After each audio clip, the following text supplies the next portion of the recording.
Com uma voz totalmente séria, Ian pediu a Damian que confiasse Lia a ele, a garota que ele havia acabado de resgatar, solicitando a custódia como se fosse um recurso de missão, mas seus olhos mostravam algo mais pessoal. Damian fez uma pausa, intrigado, e perguntou o motivo. Era um pedido ousado de um aluno para um superior. Ian respondeu que tinha 3 razões, 3 argumentos pelos quais estava disposto a apostar sua posição. A primeira razão de Ian foi direta: matar a filha do capitão seria ineficiente. Lia parecia inútil agora, ele admitiu, mas informações muitas vezes ganham valor com o tempo, especialmente quando mantidas como refém, cuja existência pode pressionar decisões e revelar segredos. Damian ouviu o argumento no meio da beleza do jardim interno, as flores balançando suavemente como se não pudessem ouvir o cálculo frio sendo dito sob seu perfume. Em resposta, Damian perguntou por que ele próprio deveria permitir que Ian mantivesse a garota por perto, o tom calmo, mas a curiosidade afiada, como se estivesse testando até onde Ian iria. Ian lembrou o que tinha acontecido naquele dia. Damian havia torturado outro instrutor, um informante do capitão da unidade especial, mostrando quanto a influência do capitão já tinha penetrado nas paredes deles. Os fantoches do capitão estavam por toda parte, disse Ian, e se Lia ficasse com ele seria mais fácil mantê-la fora de vista, mais difícil para qualquer traidor confirmar sua localização. Esse era seu segundo motivo, apresentado como um escudo. Damian, depois de ouvir sem interromper, pediu o terceiro motivo para manter Lia com Ian, os olhos se estreitando levemente, como se esperasse egoísmo ou sentimentalismo. Levantando o punho direito até o coração em um gesto parecido com um juramento, Ian disse simplesmente que havia dado sua palavra à garota, que iria protegê-la, não importava que tempestade viesse depois. O sorriso de Damian ficou cruel e divertido. Ele perguntou, com ironia aberta, se Ian realmente esperava que ele acreditasse em algo assim, se uma promessa tinha algum valor em um mundo construído sobre facas. Uma sombra passou pelo rosto sério de Ian, mas seus olhos continuaram claros e firmes, cheios de convicção sem vacilar, como se ele já tivesse decidido que tipo de homem queria ser. Damian franziu a testa enquanto o observava, realmente surpreso ao ver seu aluno corajoso demonstrar suavidade, porque para Damian, compaixão normalmente era apenas outra fraqueza para explorar. Então Damian perguntou, meio zombando e meio curioso, se Lia era o primeiro amor de Ian, e a pergunta pegou Ian tão de surpresa que ele só conseguiu encará-lo, sinceramente chocado. Damian sempre achou que Ian era frio como pedra, mas ali estava a prova de que o cavaleiro ainda era humano. O Chief Instructor riu da insistência de Ian em defender Lia, achando graça na ideia de que lealdade ainda pudesse existir em um mundo como o deles. Pensando melhor naquele mal-entendido estranho, Ian decidiu aproveitar a situação. Se chamar Lia de seu primeiro amor ajudasse a conseguir o que precisava, então ele usaria esse rótulo absurdo sem hesitar e deixaria a mentira cumprir seu papel. Damian jogou a cabeça para trás e caiu na gargalhadas, zombando daquilo tudo como paixão e fogo, cheio de ironia em cada palavra, mas, talvez divertido com a ousadia de Ian, acabou permitindo que ele ficasse com a garota. Mesmo assim, Damian não deixaria a filha do capitão sair totalmente do seu alcance. Ele não confiava tanto assim em Ian. Embora Ian fosse menos propenso a traí-lo do que os instrutores, cuja lealdade já estava podre, dessa desconfiança ainda machucou, deixando o jovem silenciosamente decepcionado. Decidindo por um disfarce, Damian ordenou que Lia fosse vestida como uma criada para desaparecer no meio dos outros. Também mandou Ian ficar de olho nela de perto. E Ian entendeu o recado na hora, aceitando sem hesitar. Levando a mão ao bolso interno do manto como se fosse pegar um objeto qualquer, Damian deixou claro que favores sempre tinham preço. Em troca de atender o pedido de Ian, ele queria algo em retorno. Ele tirou um envelope branco selado com um selo escuro e o estendeu com autoridade silenciosa, claramente esperando que Ian o entregasse a alguém importante, sem fazer perguntas. Enquanto falava, Damian lembrou da equipe do leste que havia partido antes e mencionou os mortos-vivos que tinha visto. Ian concordou com expressão séria, acrescentando que o grupo havia sido liderado por Cacheverane.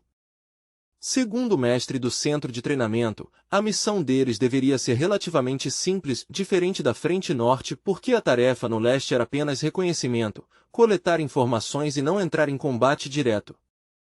Mas, para grande choque dos líderes, todos os membros daquela unidade especial simplesmente desapareceram sem relatórios, sem corpos, sem sinais, apenas um vazio repentino que parecia uma faca cravada na escuridão.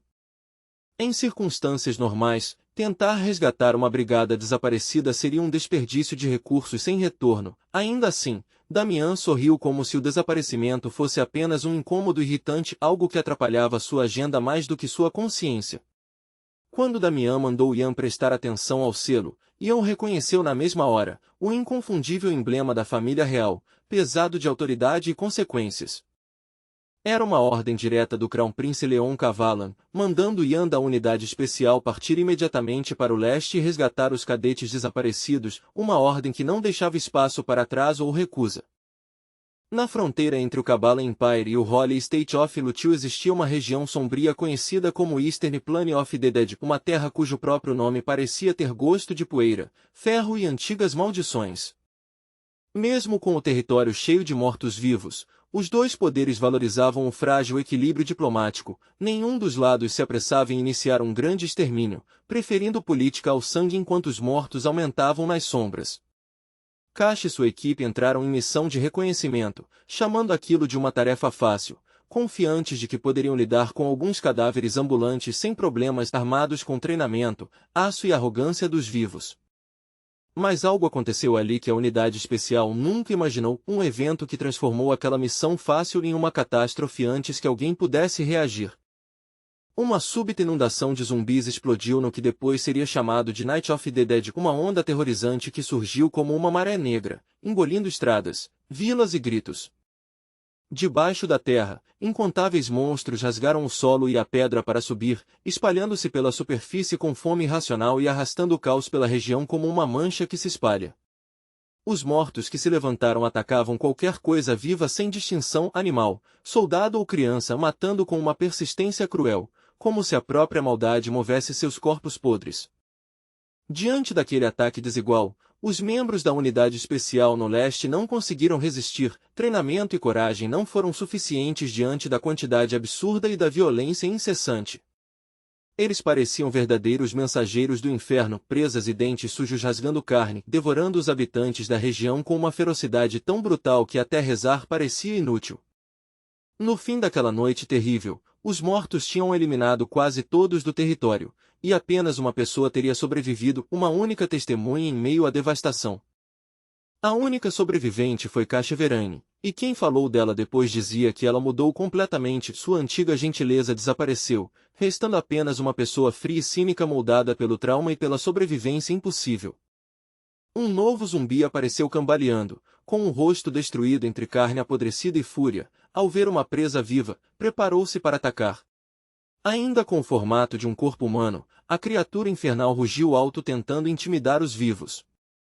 Um brilho cortante atravessou o campo de batalha, luz nascida do aço em movimento, anunciando a chegada de novos cavaleiros que entraram naquele território amaldiçoado com um único objetivo: eliminar os monstros. Era Ian, membro da unidade especial, brandindo sua espada Elon com toda a força. Ele enfrentou os cadáveres logo na entrada, cortando a primeira onda como se os mortos tivessem vindo recebê-lo. Ele carregava uma nova missão nos ombros: resgatar os cadetes presos no Plain of the Dead. Pior ainda, faltavam apenas 4 dias para que a Night of the Dead se repetisse, o tempo se fechando como um laço. Ali, tudo era muito pior do que Ian e seus companheiros esperavam. Os monstros não estavam espalhados, eram legiões, uma massa enorme que fazia a terra parecer conquistada mesmo sob a luz do dia. Do alto de um penhasco, Ian observou zumbis vagando sem rumo pelas planícies vazias, caminhando sob o sol como se a escuridão já tivesse dominado o mundo e o dia não tivesse mais importância. Ian lembrava claramente que em sua vida anterior ninguém tinha sido enviado para resgatar ninguém ali, o que significava que os acontecimentos já tinham mudado, e o futuro não estava mais se repetindo da mesma forma. Essa diferença o incomodava, ele não conseguia entender por que o príncipe herdeiro estava tomando decisões novas, escolhendo um caminho que antes nem existia, e essa incerteza tornava aquele lugar ainda mais hostil. Para Mormon, porém, o Plain of the Dead era maravilhoso de um jeito bem específico, era o ambiente perfeito para recuperar seu antigo poder.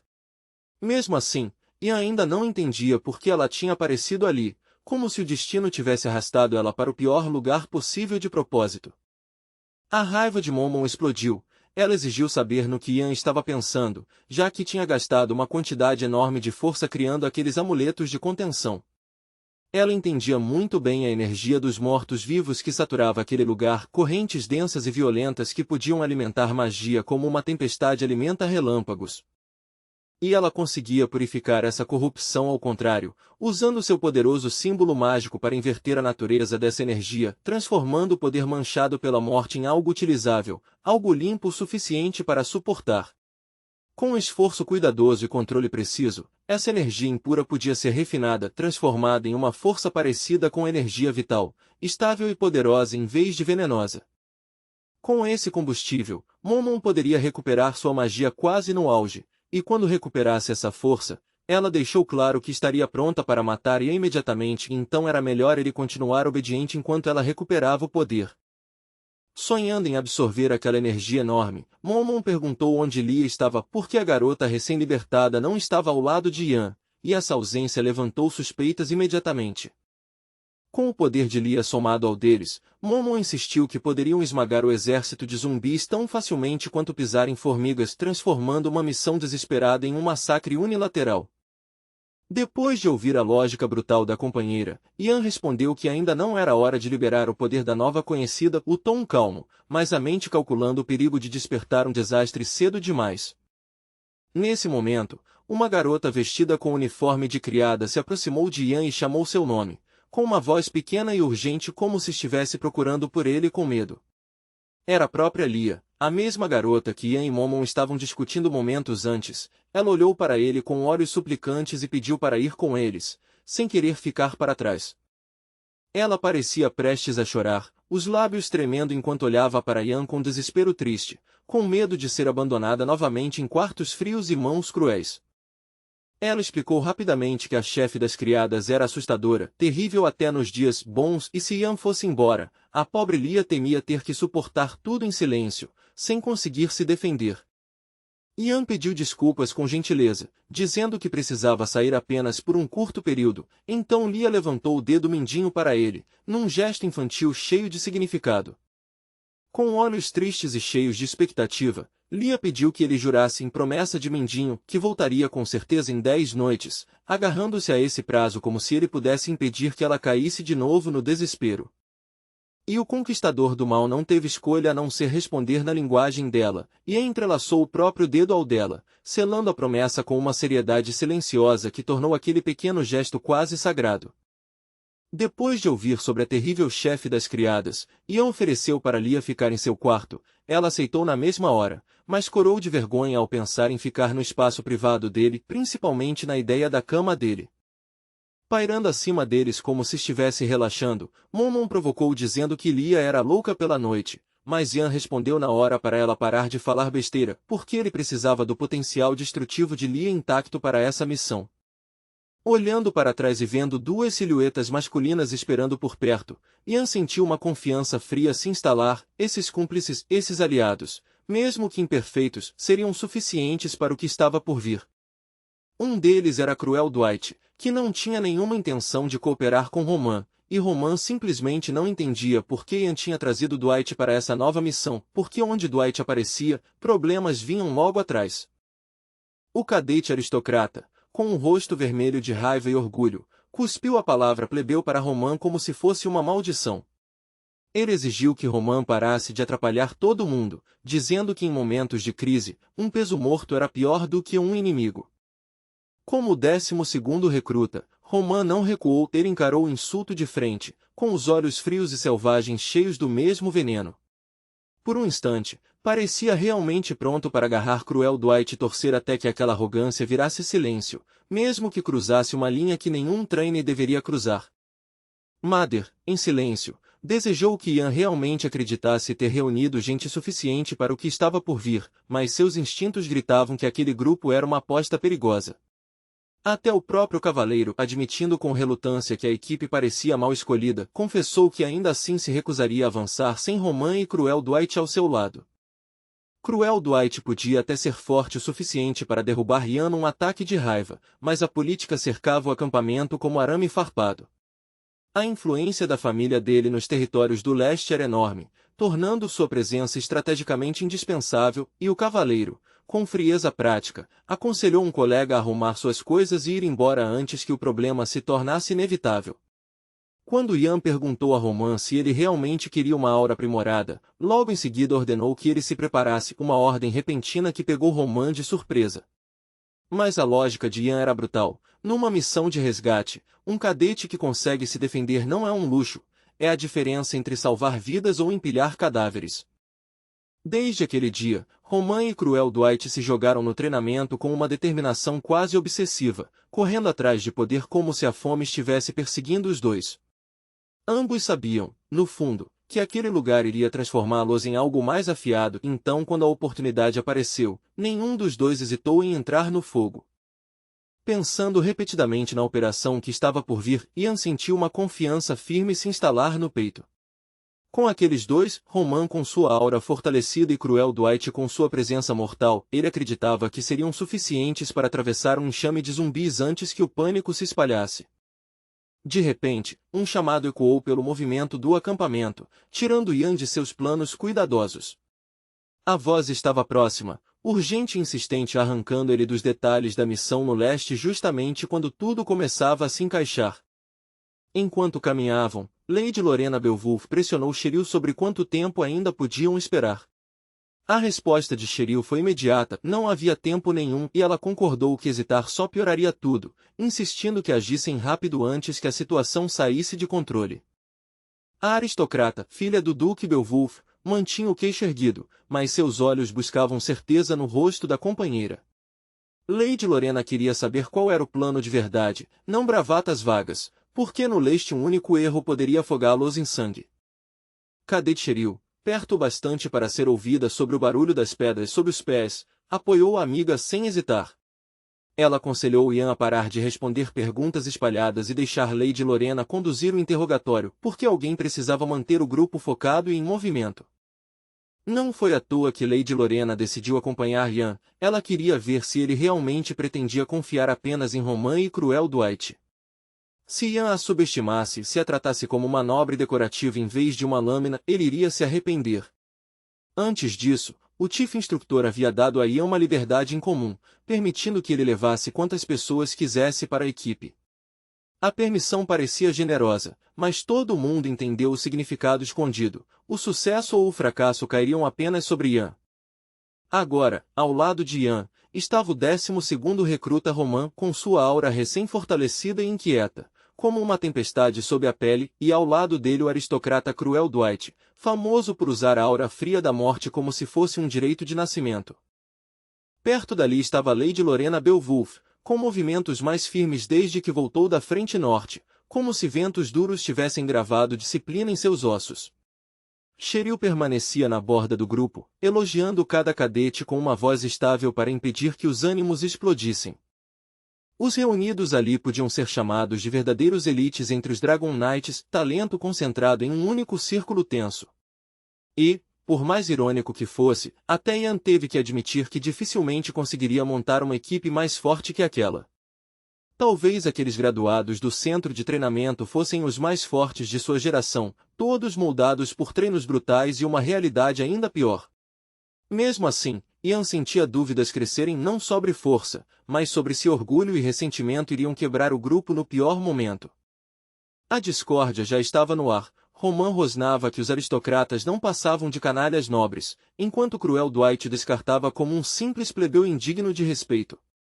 Lady Lorena, claramente irritada, mandou os dois pararem de discutir e seguir em frente porque os mortos não iam esperar que os egos deles se resolvessem. Yan finalmente perdeu a paciência, seu grito cortando a discussão como uma lâmina. Ele mandou todos ficarem quietos imediatamente e marcharem atrás dele, porque o caminho à frente não era um campo de desfile, era um terreno cheio de pedras onde um passo errado podia quebrar um tornozelo ou destruir a formação. Perto do Plane of the Dead da GBA PES ficava o único acampamento da frente leste, uma mancha solitária de tendas em uma terra hostil. Mesmo de longe, parecia menos uma fortaleza e mais um posto cansado esperando para cair. Soldados andavam entre tendas e equipamentos espalhados com garrafas nas mãos, bebendo como se o amanhã não existisse. As risadas eram desleixadas, os passos cambaleantes, e o cheiro de álcool azedo dominava o ar mais forte que fumaça. Perto de uma panela de comida, um cavaleiro se inclinou para o companheiro e se gabou de ter roubado um porco de uma vila próxima. Ele falava como se fosse uma grande façanha, sem perceber que sua história parecia mais podridão corroendo o exército por dentro. Andando mais fundo pelo acampamento, Ian, Lady Lorena e os outros observaram tudo com crescente incredulidade. Tudo parecia errado: o abandono, a sujeira, a desordem, e eles começaram a se perguntar se realmente tinham chegado ao lugar certo, porque aquele exército parecia um desastre. Aquilo deveria ser sério, aqueles soldados tinham a missão de proteger os cidadãos do reino, sendo a última barreira contra os mortos-vivos. Mas estavam muito abaixo dos padrões de Cruel Dwight, e ele avisou seriamente o grupo para não esperar competência de tropas que tratavam o dever como uma noite de taverna. Um homem do acampamento perto do Plane of the Dead encarou Lady Lorena Beowulf quando ela passou, a surpresa rapidamente virando insolência. Com um sorriso torto, ele perguntou com deboche o que uma dama nobre fazia em um lugar sujo e esquecido como aquele.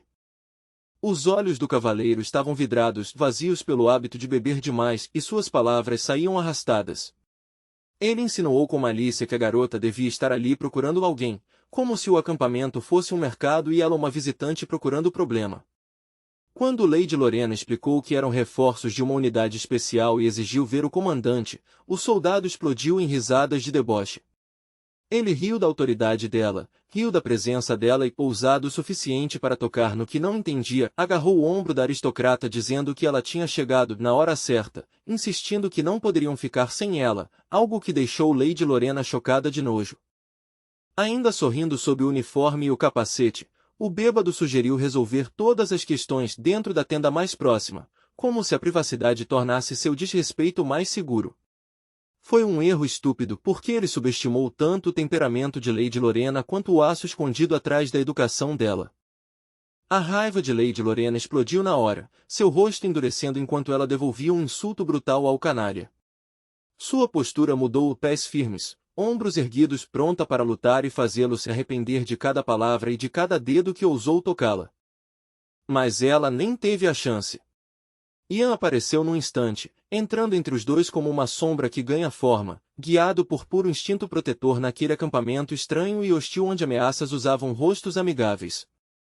Ian nem perdeu tempo com avisos, sua bota atingiu o soldado insolente com um chute esmagador.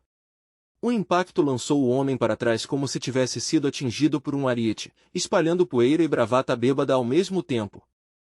O golpe acertou um ponto tão doloroso que a expressão do bêbado virou pura agonia.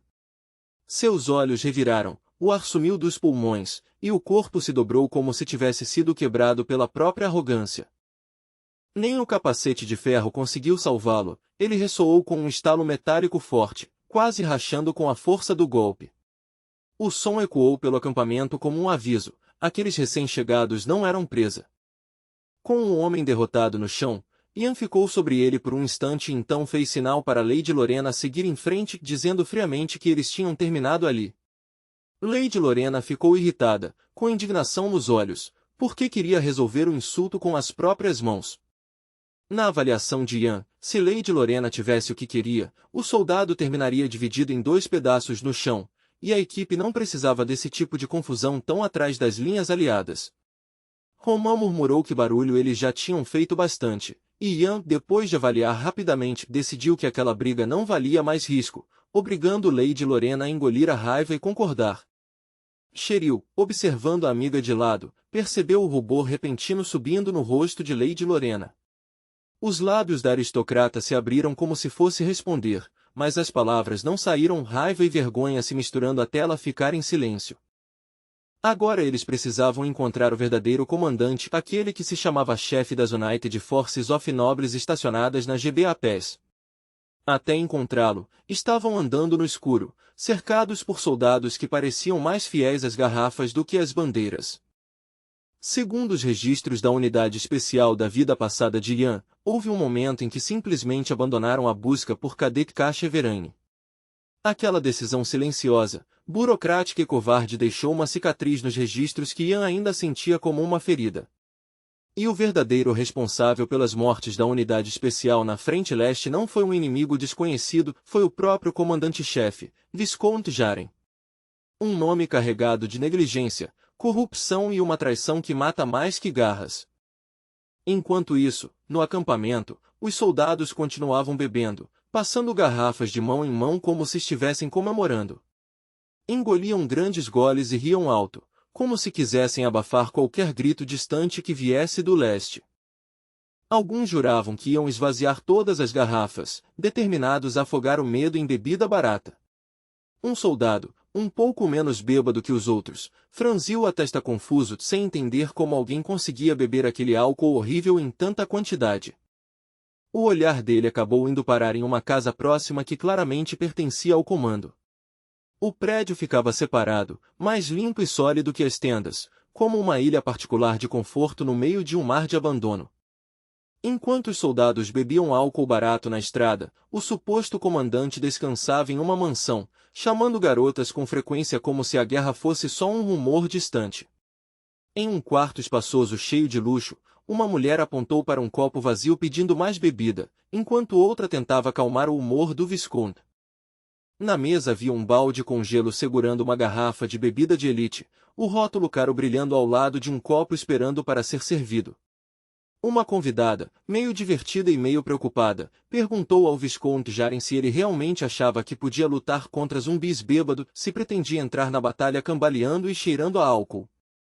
Visconde Jaren, inchado pelos excessos, sorriu preguiçosamente e dispensou a preocupação com um gesto. Disse para não falarem tanto sobre mortos-vivos, garantiu que as garotas não tinham nada com que se preocupar e mandou todos beberem, como se outro brinde pudesse apagar a frente leste do mapa. Um soldado se aproximou por trás e pediu para o Visconde sair um momento, com uma voz cautelosa diante de tanta autoridade. A reação do comandante foi irritação imediata. Ele reclamou que o homem não tinha direito de entrar, tratando o dever como se fosse uma interrupção. O soldado rapidamente explicou que algumas pessoas tinham chegado daquele lugar, e os olhos do Visconde Jaren se estreitaram com interesse repentino. Ele exigiu detalhes na hora onde estavam esses estranhos e até onde tinham chegado. A porta do quarto se abriu de repente, cortando o perfume e as risadas como uma lâmina. Um jovem entrou e cumprimentou o comandante-chefe com uma calma que parecia muito mais perigosa que raiva. Era Ian da unidade especial, postura reta e olhar duro, com Lady Lorena Beowulf atrás dele como uma tempestade pronta para explodir. Juntos, eles trouxeram o frio da linha de frente para dentro do covil confortável do Visconde. Visconde Jaren segurava um charuto grosso na mão pesada, um anel brilhando no dedo como se riqueza fosse um escudo. Mesmo naquele momento, cercado de luxo, ele parecia menos um líder de guerra e mais um homem que acreditava que poder podia comprar sua segurança. As sobrancelhas grossas de Visconde Jaren se franziram em clara desaprovação enquanto ele avaliava os visitantes que ousaram entrar em seu quarto luxuoso sem convite. Então, como se a própria presença deles fosse uma piada elaborada, uma risada grosseira escapou dele, metade desprezo, metade diversão, zumbando da Special Unit que agora estava diante de sua fumaça de charuto e almofadas de seda. Uma lembrança amarga passou pela mente dele. Os últimos chamados reforços não tinham sido nada além de novatos inexperientes empurrados para frente como bucha de canhão. Com essa lembrança aumentando seu desprezo, Visconde Jaren se recostou e perguntou em voz alta o que aqueles recém-chegados realmente queriam, suspeitando que fossem ingênuos, desesperados ou tolos o suficiente para acreditar que títulos poderiam parar os mortos. Ian observou o homem aparentemente importante com olhos calmos e avaliadores, e a ilusão se quebrou na mesma hora. Por trás dos anéis polidos e da arrogância ensaiada, Ian percebeu a verdade. Visconde Jaren não era um líder de guerra, era apenas mais um nobre corrupto usando autoridade como se fosse uma armadura roubada. Nascido em riqueza, Visconde Jaren nunca precisou de talento, disciplina ou coragem, foi criado no conforto, não na dificuldade. E o fato de um ninguém tão incapaz ter se tornado comandante-chefe praticamente gritava suborno, Ian quase conseguia ver as pilhas de ouro que devem ter sido pagas para comprar aquele cargo de poder. Quando Ian explicou que tinham vindo investigar o que aconteceu com a unidade especial enviada antes para o leste, Visconde Jaren fingiu inocência com perguntas preguiçosas. Ele afirmou que uma multidão de monstros apareceu por puro acaso durante a missão, mas Yan e os outros nunca tinham ouvido nada, nenhum aviso, nenhum relatório, nenhum alarme, como se a verdade tivesse sido sufocada antes de chegar aos ouvidos de qualquer pessoa honesta. Esse silêncio era exatamente o motivo de a unidade especial considerar essa investigação obrigatória. Algo deu errado, algo foi escondido, e a diferença entre o que deveria ter sido registrado e o que realmente foi parecia uma ferida aberta na cadeia de comando. Com um olhar sério e firme, Ian prometeu ao gordo Visconde sentado à sua frente que descobriria tudo, não importava o quão fundo estivesse enterrado. As palavras foram calmas, mas afiadas, carregando uma certeza que não pedia permissão, apenas avisava das consequências. Visconde Jaren não acreditou em uma palavra.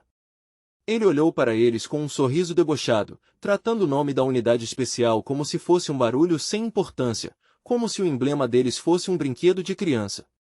Ian e Lady Lorena Beowulf apenas sustentaram o olhar, observando o comandante do acampamento zombar e exigir que parassem de tentar fazê-lo rir com aquela história de forças especiais. Ele disse para não confundirem aquelas terras do leste com um abrigo confortável onde heróis podem descansar e posar. Ali fora, afirmou ele, qualquer um que desaparecesse nos desertos intermináveis ou era despedaçado por zumbis ou se escondia em algum buraco como um animal assustado e nunca mais saía. Com um gesto de mão, Visconde Jaren mandou que parassem de brincar de forças especiais e ofereceu uma bebida em vez disso, como se álcool pudesse substituir estratégia. Ele avisou que, se saíssem por aí sóbrios e orgulhosos, acabariam perdidos no Plane of the Dead, virando isca perfeita para os mortos-vivos. Quando Ian perguntou se o Visconde pretendia cooperar com a investigação, Visconde Jaren caiu na gargalhada, quase se engasgando com a própria arrogância. Por que ele ajudaria, Ombou, se eles inevitavelmente acabariam implorando por mais soldados dele como todo mundo, porque ali, acreditava ele, o poder pertencia a quem tinha as chaves do acampamento. Ainda sorrindo com deboche, Visconde Jaren se perguntou de onde aqueles convidados tiraram tanta ousadia justo no momento em que o brilho familiar da espada de Ian apareceu no ar como uma estrela repentina. A temperatura da sala pareceu cair um pouco, a luz refletindo no aço com uma promessa silenciosa, o desrespeito tinha limites. Perdido em sua própria arrogância, o Visconde nem percebeu quando seu charuto grosso foi cortado perfeitamente ao meio. O corte foi tão preciso e tão fácil que parecia mais um aviso escrito em fumaça e cinza do que um ataque. Então a realidade o atingiu como água gelada. O rosto de Visconde Jaren endureceu e o medo encheu seus olhos quando percebeu o que quase aconteceu, o quão perto aquela lâmina chegou de cortar algo além do tabaco, o quão fácil sua autoridade poderia ter virado um cadáver no tapete caro. Metade do charuto caiu no chão com um pequeno som seco, espalhando cinzas.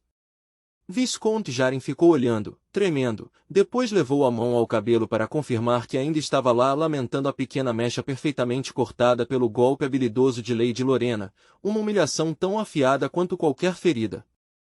Depois de oferecer um pedido de desculpas calmo, quase provocador, ao dono da mansão, Lady Lorena lembrou do decreto do imperador que proibia estritamente fumar em ambientes fechados. O tom dela deixou claro que a lei não era uma sugestão e que até um comandante-chefe podia ser corrigido como uma criança mal educada. Os olhos dela não mostravam arrependimento algum, nem sequer um traço de culpa, enquanto olhava diretamente para Visconde Jaren. Com a expressão fria e decidida, Lady Lorena pediu novamente sua ajuda, porque aquilo já não era mais um pedido educado, mas pressão exercida com autoridade nobre e paciência de guerreira. Indignado porque aqueles visitantes ousaram sacar armas diante dele, Visconde Jaren explodiu de raiva, o rosto ficando vermelho de orgulho ferido. Ele imediatamente chamou seus guardas, e os homens que estavam do lado de fora entraram correndo como se estivessem esperando uma chance de provar lealdade. Os soldados ameaçaram os visitantes, ordenando que ficassem parados, prometendo que não sairiam vivos se resistissem. Ian soltou um suspiro pesado, cheio de decepção, lamentando em silêncio a impulsividade da companheira por ter provocado aquele ninho de covardes. Alguém com a voz tensa de preocupação aconselhou o assustado Visconde a não se envolver com aquele homem perigoso de jeito nenhum. Não era um aviso heróico, era o medo sincero de alguém que sabia que provocar um assassino de verdade era a maneira mais rápida de transformar uma mansão em um necrotério. Visconde Jaren devia ter ouvido os rumores, que dentro da unidade especial havia uma nobre ligada à casa de Duque Zema, famosa por seu temperamento implacável. E agora, vendo aquela mulher segurando um guarda à ponta da espada, a confiança do Visconde começou a se desfazer em medo. Com a voz tremendo, o comandante-chefe finalmente mencionou aquela garota, pronunciando sua existência como se fosse uma maldição. A reputação dela sozinha já deveria ter explicado tudo, porque alguns nobres não negociam, e a educação deles termina no momento em que alguém os bloqueia. Foi como se uma presença alta e ameaçadora tivesse chamado Lady Lorena Beowulf, a única filha de Duque Beowulf, de algum lugar logo além da luz da sala. A voz tinha peso predadora e autoritária, congelando o ar por um instante enquanto todos viravam a cabeça. Um estranho enorme e intimidante apareceu, com olhos queimando como brasas nas sombras, e pronunciou o nome de Duque Beowulf como se invocasse uma tempestade. Não foi um comentário casual, foi deliberado, o tipo de nome que derruba a coragem de um homem sem precisar levantar uma espada. O rosto de Visconde Jaren mudou visivelmente, o medo cavando suas bochechas quando o reconhecimento veio. Ele conhecia Duque Beowulf, o homem que dizem comandar o exército mais forte entre as 4 grandes casas, e esse conhecimento transformou a raiva do Visconde em algo menor e mais feio, instinto de sobrevivência. Ele também se lembrou do temperamento famoso do Duque, rápido e perigoso, algo que fazia até bárbaros e nobres orgulhosos pensarem 2 vezes antes de provocá-lo. Se Duque Beowulf se ofendesse, qualquer coisa podia acontecer e títulos não salvariam você, alianças não protegeriam você, e desculpas queimariam como papel. Lentamente, o dono da mansão levantou o olhar, a decepção escorrendo pelo rosto como veneno. Ele olhou das cinzas no chão para os jovens que tinham roubado um pedaço de seu charuto e um pedaço de seu cabelo, seu orgulho ferido, sua autoridade sem saber se ainda valia algo. Ian respondeu apenas com um olhar curioso aos gritos desesperados de Visconde Jaren, como se o Visconde finalmente tivesse percebido tarde demais com que tipo de pessoas estava lidando. Visconde Jaren parecia achar que Lady Lorena e Ian estavam tentando ameaçá-lo com o nome Beowulf, então, numa tentativa desesperada de recuperar o controle, decidiu assustá-los de volta. Visconde Jaren rosnou que ele também tinha seu próprio patrono, o próprio Marquis Xion, e se agarrou a esse nome como se fosse um escudo. Ele queria que entendessem que não eram só eles que tinham conexões com grandes casas, que ele também estava ligado a forças maiores. A expressão de Ian ficou séria ao ouvir aquilo, e naquele instante ele entendeu exatamente quem Visconde Jaren estava invocando. O nome Marquis Xion carregava um tipo específico de influência, riqueza antiga, medo antigo e poder que circulava silenciosamente pelas veias do Império. Dizia-se que Marquis Xion possuía mais terras no leste do que a maioria dos condes poderia sequer sonhar. Rumores afirmavam que ninguém podia atravessar aquela região do Império sem passar, de algum modo, por seu domínio de estradas, suprimentos, permissões, tudo passando por territórios marcados por sua autoridade invisível. Um dono de propriedades tão vastas naturalmente possuía conexões enormes, e sua influência se espalhava pela política como tinta na água. Acordos eram feitos com um aceno, oficiais eram colocados com um sussurro, e aqueles que se opunham a ele muitas vezes viam portas se fecharem de repente. Nem Ian nem os outros imaginavam que Visconde Jaren estava ligado diretamente a Marquis Xion. Aquela revelação não pareceu uma vitória, pareceu uma sombra se expandindo, sugerindo que a podridão da frente leste não era acidente, mas algo protegido. Desde o começo, tudo naquele lugar parecia estranho para Ian, desleixado demais, convenientemente quebrado demais, incompetente demais. Agora aquela sensação virou certeza, havia algo sombrio escondido por trás daquele incidente, enterrado sob soldados bêbados e comandantes comprados. Um pequeno sorriso apareceu no rosto de Ian, o tipo de sorriso de alguém que caçou monstros tempo suficiente para saber que o pior mal costuma ser humano. O Slayer of Monsters no penhasco chegou a uma conclusão silenciosa, havia intenção criminosa por trás de tudo aquilo, uma mão invisível guiando o desastre. Ian se virou rapidamente para Lady Lorena e disse que eles precisavam sair imediatamente.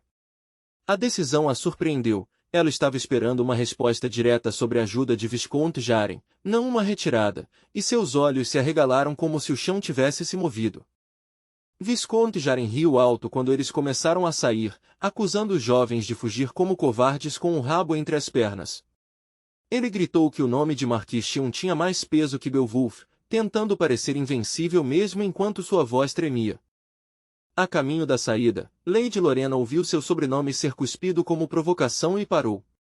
Ela se virou lentamente, estreitando os olhos e encarando o comandante-chefe agora cheio de coragem, observando como ele se inflava depois de achar que estava em terreno seguro. Visconde Jaren os observou sair e continuou repetindo o nome impressionante ao qual se agarrava, como se falar aquilo várias vezes pudesse reconstruir sua autoridade quebrada. A sala atrás dele, onde ele estava entretendo garotas, parecia de repente mais vazia, a risada desaparecendo em um silêncio desconfortável. Lady Lorena não conseguia entender como eles podiam simplesmente ir embora assim. Para ela, recuar sem punição parecia rendição, e o gosto de justiça incompleta ficou amargo em sua boca enquanto lembrava do sorriso debochado do Visconde. Na visão dela, eles nem tinham quebrado a cara arrogante daquele homem nenhuma lição, nenhum ferimento, nenhuma humilhação suficiente para pagar o insulto. Mas Ian tinha certeza de que não valia a pena se envolver com alguém como o Visconde Jaren. O homem era um pântano, e entrar ali só significava afundar. Enquanto Ian pensava se tudo aconteceria conforme o plano, outros acontecimentos já estavam se movendo ao mesmo tempo dentro do escritório de Visconde Jaren. Os corredores polidos da mansão escondiam uma violência silenciosa, como se mãos invisíveis estivessem movendo peças em um tabuleiro secreto. Um dos guardas que estavam ali já estava caído inconsciente no chão, jogado de forma estranha como se seus fios tivessem sido cortados. Ninguém por perto parecia disposto a explicar o que aconteceu, e o silêncio ao redor do corpo parecia deliberado. Roman acreditava que Ian teria resolvido tudo naquele escritório sem fazer barulho, como um profissional que faz trabalho sujo, rápido e limpo. Cruel Dwight, porém, atribuiu o silêncio estranho a si mesmo, dizendo com arrogância que tinha cuidado de tudo. Cruel Dwight esperava que o item que Ian mencionou estivesse agora com Roman, assumindo que o plebeu tinha conseguido pegá-lo. Roman, ainda irritado, insistiu que devia estar com Dwight, porque era Dwight quem deveria roubá-lo enquanto Roman mantinha os inimigos ocupados. Sentindo outra discussão prestes a explodir, Cheryl entrou no meio imediatamente e os acalmou com autoridade firme. Ela lembrou que eles vieram ali justamente por causa daquele objeto, não para começar outra briga idiota. Roman lançou um olhar furioso para Cruel Dwight, com a mandíbula tensa de raiva renovada, sem entender por que aquele aristocrata continuava agindo como se fosse o líder.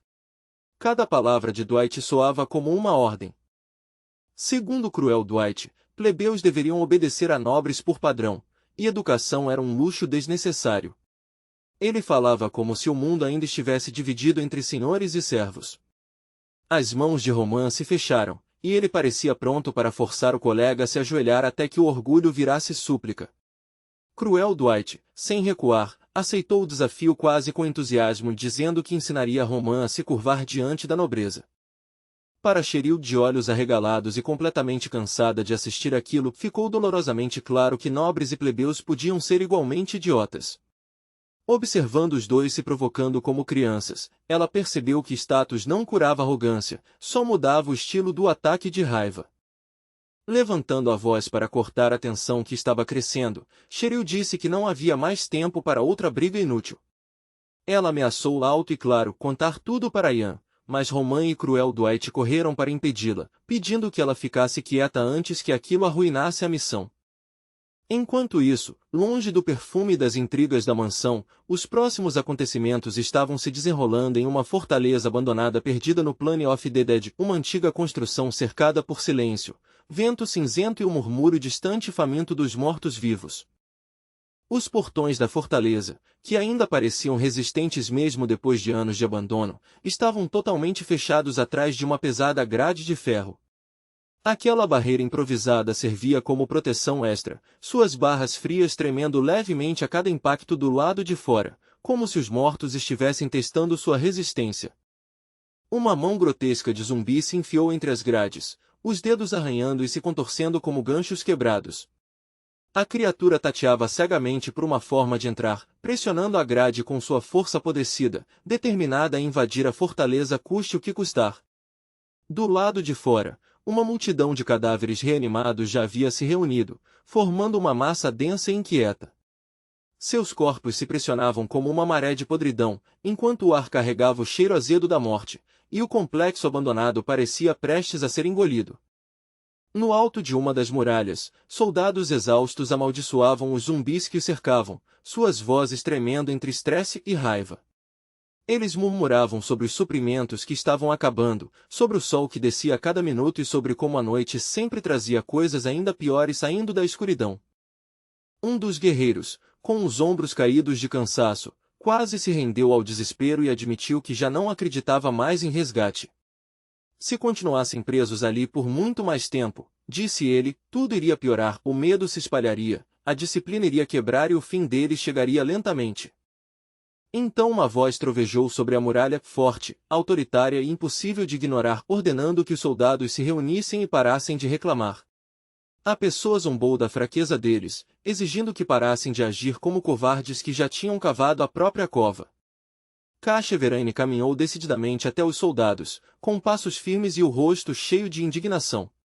Ela se recusava a aceitar que alguém os chamasse de perdidos, principalmente enquanto ainda estavam na zona de operação, ainda armados, ainda vivos e ainda capazes de lutar. Ela apontou suas palavras para um companheiro chamado James, lembrando que ele já tinha sonhado em entrar nas tropas de transporte para ter uma vida mais fácil, e agora estava pronto para morrer sem nem tentar. Também provocou outro lutador dizendo que ele tinha prometido se casar, até alguém apontar para o rosto todo machucado do suposto noivo e cair na risada. Forçando um tom mais animado, Caixa falou sobre reforços que estariam chegando, como se a própria vontade pudesse transformar aquilo em certeza. Ela pediu aos companheiros que resistissem só mais um pouco dentro da fortaleza, insistindo que aguentar firme mais um momento, mais um fôlego podia ser a diferença entre sobreviver ou morrer. Mas por trás daquele encorajamento, ela sabia a verdade com clareza cruel, eles estavam no limite. As armas eram poucas, a comida estava acabando e cada hora drenava suas forças, se nada mudasse, a morte os aguardava. De repente, um barulho terrível como pedra se partindo sob o punho de um gigante roubou a atenção da comandante aparentemente confiante. O sorriso de Caixa vacilou quando o som ecoou pela fortaleza, pesado e violento, trazendo a promessa de algo muito pior que zumbis. Os defensores se viraram e viram a muralha leste rompida, com enormes buracos onde antes havia pedra sólida. O choque percorreu a unidade, por um momento ninguém conseguiu entender o que estava vendo. Da escuridão além da muralha destruída, silhuetas assustadoras avançaram sombras como pesadelos, com olhos brilhando com uma luz infernal. Os soldados da unidade especial, já esgotados pelo cerco, sentiram o estômago afundar quando aquelas luzes se aproximaram. Na abertura da muralha estava um monstro gigantesco, seu corpo inchado de força bruta e deformidade, com várias cabeças. Suas mãos enormes se moviam como se até o ar pudesse ser esmagado por elas, e a fortaleza de repente parecia pequena demais para conter aquela criatura. A criatura balançou um membro enorme terminado em 3 garras afiadas, um movimento pesado cortando o ar. Aquilo não era apenas um ataque, era uma tentativa de apagar os defensores e destruir seu último abrigo. O pânico tomou conta da unidade especial enquanto a muralha leste continuava desmoronando, pedras caindo como dentes arrancados. A fortaleza, já fraca pelo abandono, parecia prestes a ruir completamente. Um brilho estranho começou a se formar nas garras do monstro, forte e antinatural, pulsando como um coração feito de luz. Os defensores entenderam imediatamente o horror, a criatura não era apenas forte, ela também usava magia. Colunas de luz atravessaram o interior da fortaleza, rasgando chão e paredes como uma punição divina invertida. Em seguida, inúmeros zumbis invadiram o lugar, passando pelas brechas e pedras quebradas e avançando contra os cavaleiros já exaustos. Caixa gritou ordens, forçando seus soldados a tomarem posição com pura autoridade. Ela ordenou que mantivessem a formação, que resistissem e lutassem, porque se as defesas caíssem, eles seriam engolidos por uma maré infinita de mortos-vivos. Com os dentes cerrados, os defensores encararam o perigo que se aproximava, e até a comandante sentiu o sangue gelar. Caixa percebeu a dimensão do horror, só os zumbis já seriam terríveis, mas com um monstro mágico destruindo a fortaleza, sobreviver parecia milagre. E do vazio negro onde antes havia a muralha leste, luzes assustadoras observavam tudo firmes, inteligentes e cruéis.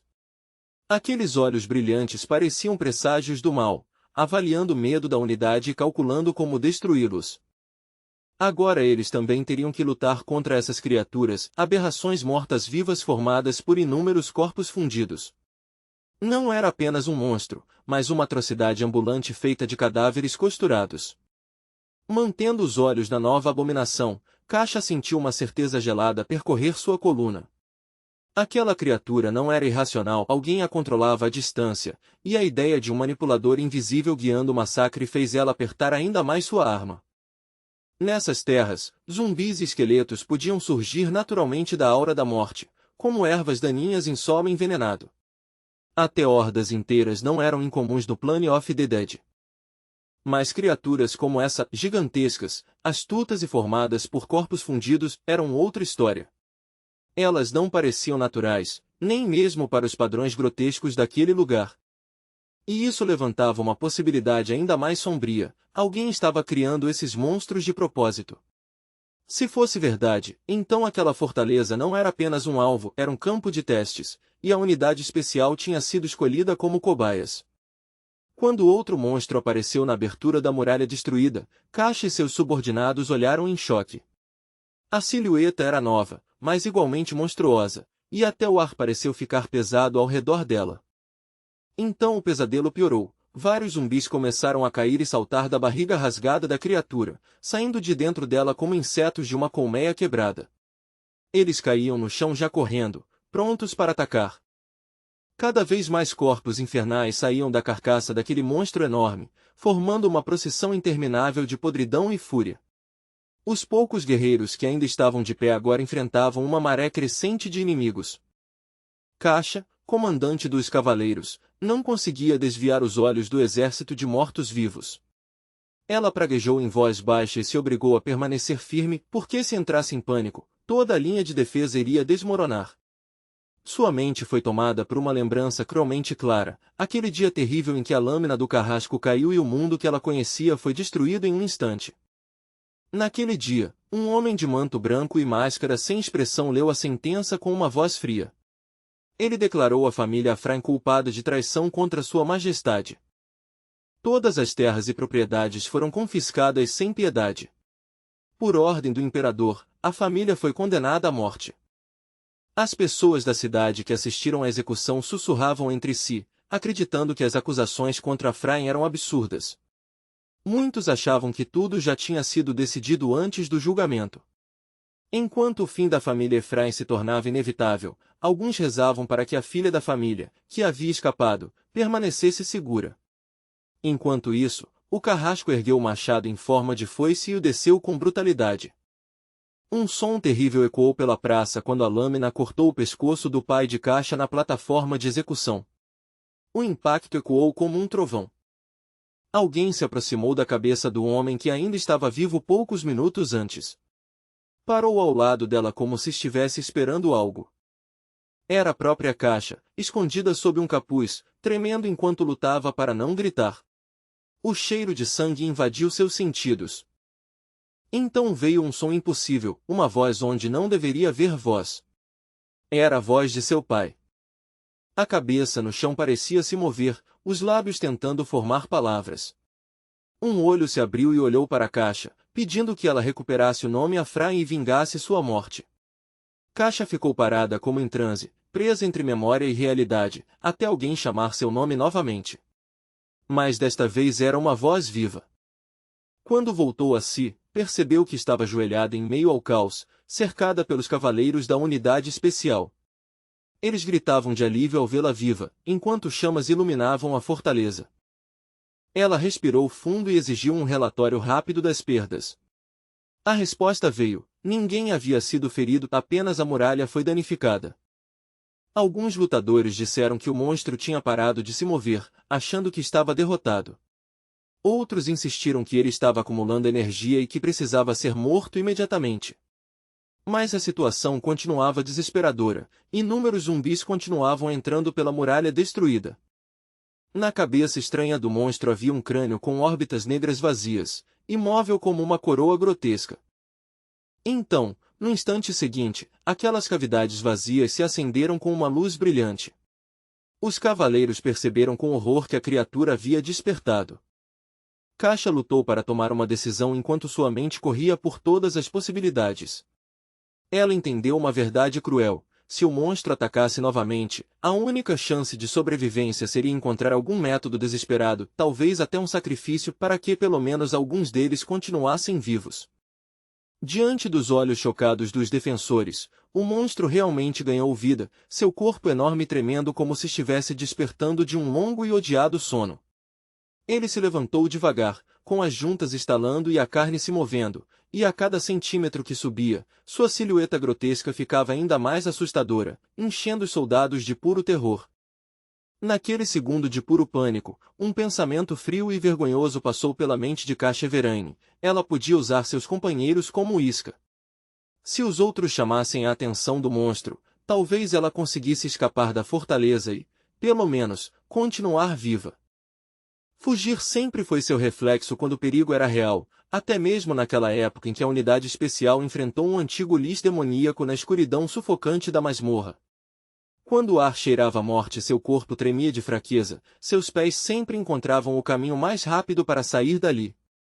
Naquela vez, ela abandonou sua equipe e fugiu, repetindo para si mesmo o mesmo mantra desesperado: sobreviver, sobreviver, sobreviver, usando o medo como desculpa e também como combustível. A lembrança ainda grudava nela como sujeira, por mais que tentasse se livrar disso. Um dos motivos mais profundos para ela ter deixado o campo de batalha naquela época era o desejo ardente de restaurar o nome de sua família. E, como sempre, aquela imagem voltava sem ser convidada: a cabeça decepada de seu pai, o sangue, aquela voz impossível e a promessa silenciosa que ela havia feito. Aquela voz, exigindo que o nome Afraim fosse restaurado, ecoava dentro da sua mente como uma maldição que se recusava a desaparecer. Não era só uma lembrança, era uma ordem, uma insistência fantasmagórica de que sua vida só teria sentido se ela recuperasse aquilo que foi tirado. Enquanto os soldados da unidade especial se preparavam, o monstro atacou, seu corpo gigantesco liberando um poder sinistro. Um golpe mágico explodiu para fora, atingindo os defensores como um martelo invisível, como se a própria criatura tivesse transformado o ar em arma. A força foi tão brutal que os cavaleiros não conseguiram manter o equilíbrio, eles cambalearam sobre a pedra, botas raspando no chão, joelhos cedendo. As formações vacilaram, escudos abaixaram, e até os guerreiros mais resistentes sentiram os ossos tremerem com o impacto. O monstro não parou.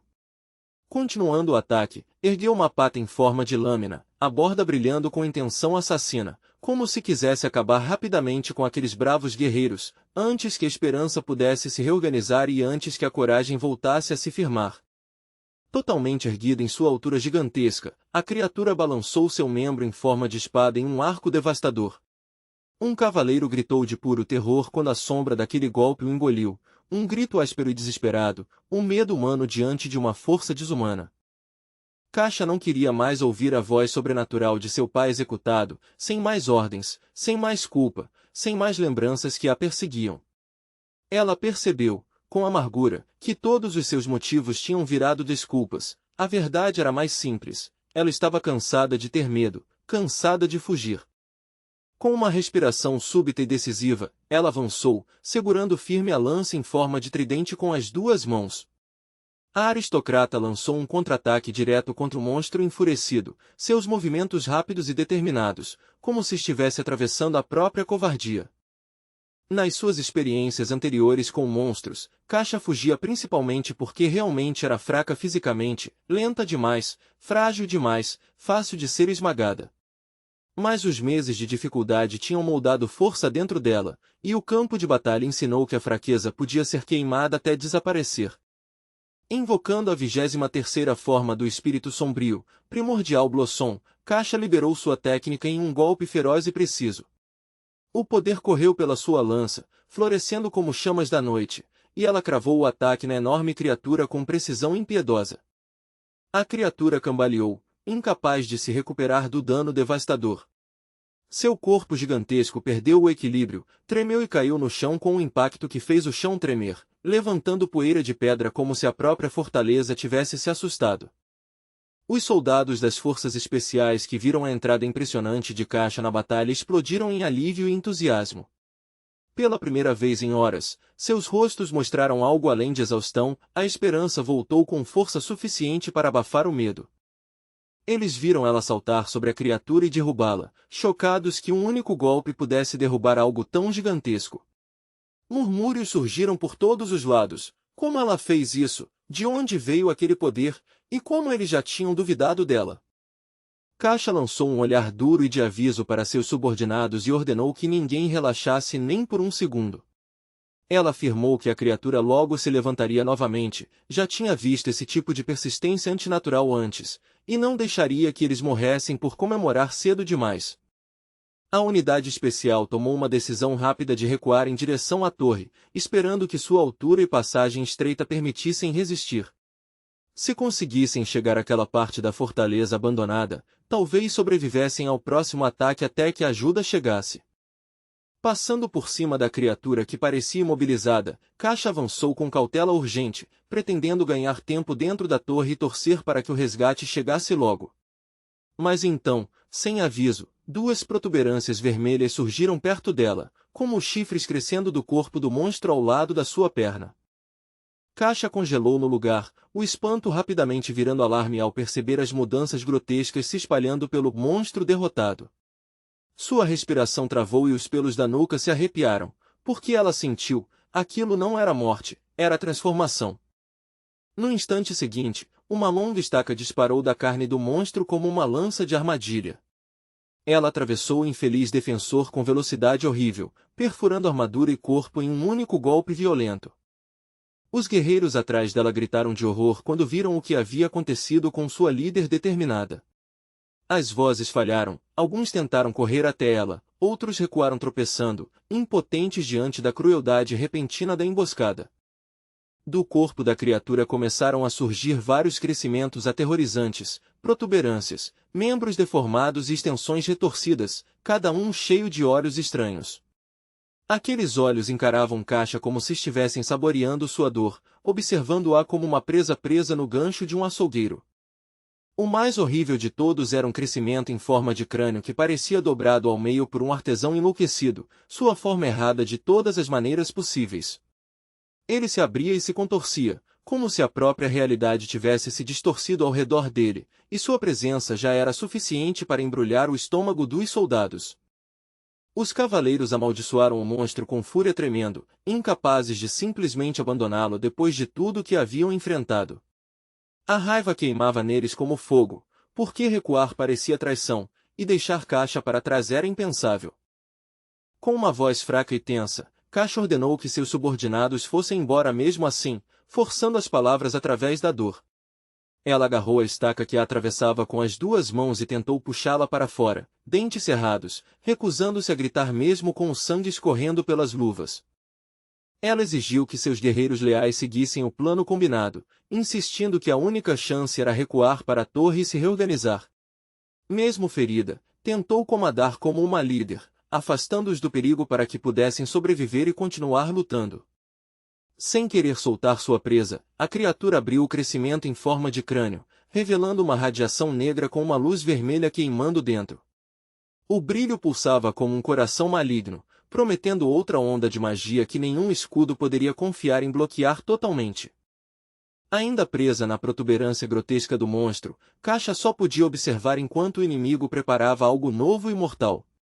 Sua visão girava, mas ela se forçou a permanecer consciente, analisando os movimentos da criatura como um soldado estudando sua execução.